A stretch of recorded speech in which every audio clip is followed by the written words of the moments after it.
Okay guys, meron tayo ditong tilapia. Magandang araw nga pala sa inyong lahat. Ayan, may nabili tayong tilapia dito guys, mga 5 piraso pero malalaki ito. Ipa-fried ko muna. Ayan. Bala ko dito guys, yung ulam namin ngayon ay paksi. So i-level up natin kasi nagsuso ng mga bata. Ayun, sobrang laki no. Sobrang laki na to.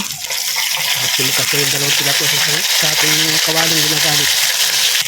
Paksiw guys, fried tilapia. Mas gusto ng mga bata yung naka-fried yung tilapia. Natistin ko na rin to guys. Nagawa ko na to dati. At saka iba rin talaga ang sarap. So habang piniprito natin yan, handa na natin yung ating mga aromatics. Meron tayo itong luya. Kasarapan lang naman ang laki. Yan, gagayatin natin siya na 5 steps.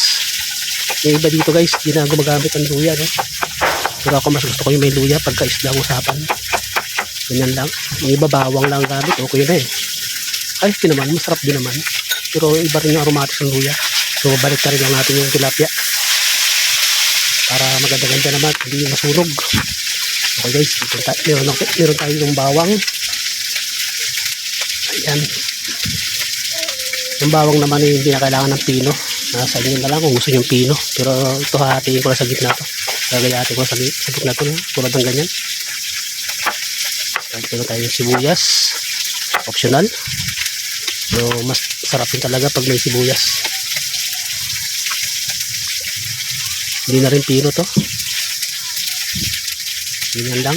Hinahati ko lang sa 4, yung isang pirasong kalakihang sibuyas. Tapos hatiin ko lang rin sa gitna yan. Yan guys. Voice record ko na lang guys kasi gawa ng habang ginagawa ko to eh.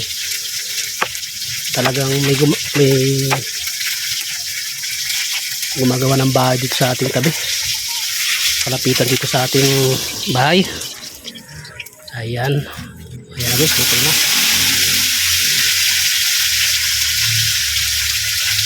First time ko mag voice record ng ganito guys.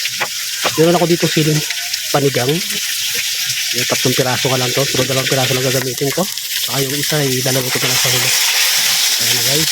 Ang laki ng tilapia na to. Oh, fried pa lang guys. Pwede na pang ulam. Sarap na. Oh. Okay guys, luto na natin tilapia. So palit tayo ng kawali. Ayan. Lagay ko na lahat-lahat. Sabay-sabay na yan guys. Luya, sibuyas, bawang. Tsaka yung ating siling panigang. Add na lang tayo dito ng paminta. Ayan, pamintang buo guys ang gamit ko.